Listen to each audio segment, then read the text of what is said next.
2027 one day বিশ্বকাপের সরাসরি খেলা টিকিট নিশ্চিত করেছে আফগানিস্তান। বেলফাস্টে সিরিজের তৃতীয় ওয়ানডেতে আয়ারল্যান্ডকে 3 উইকেটে হারিয়ে এই অর্জন নিশ্চিত করেন রাশিদ খানরা। একই সঙ্গে নিশ্চিত হয়েছে বাংলাদেশেরও সরাসরি বিশ্বকাপ খেলা।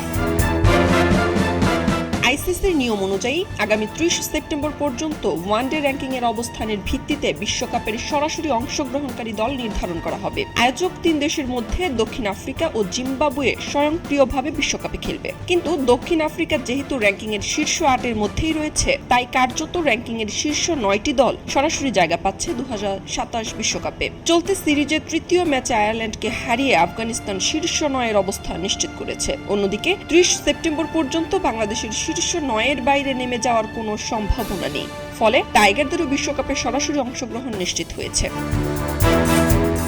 ক্রিকেট ভিত্তিক সংবাদ মাধ্যম ক্রিকেট ইনফোর তথ্য অনুযায়ী Australia, Bharat, New Zealand, Pakistan, Sri Lanka, England, Bangladesh, দক্ষিণ আফ্রিকা, জিম্বাবুয়ে এবং আফগানিস্তান এই 10 দলই 2027 বিশ্বকাপে সরাসরি খেলবে। অন্যদিকে 2বারের বিশ্ব চ্যাম্পিয়ন ওয়েস্ট ইন্ডিজের জন্য অপেক্ষা করছে কঠিন পরীক্ষা। বর্তমানে র্যাঙ্কিংয়ের 10 নম্বরে থাকা ক্যারিবীয়রা 30 সেপ্টেম্বরের আগে আরও 2টি ওয়ানডে খেললেও শীর্ষ 9-এর মধ্যে ওঠার সুযোগ নেই। ফলে 2027 বিশ্বকাপে জায়গা করে নিতে তাদের পাড়ি দিতে হবে বাছাই পর্বের কঠিন পথ। খবরের কাগজ, নিখাত, নির্ভীক, নিরপেক্ষ।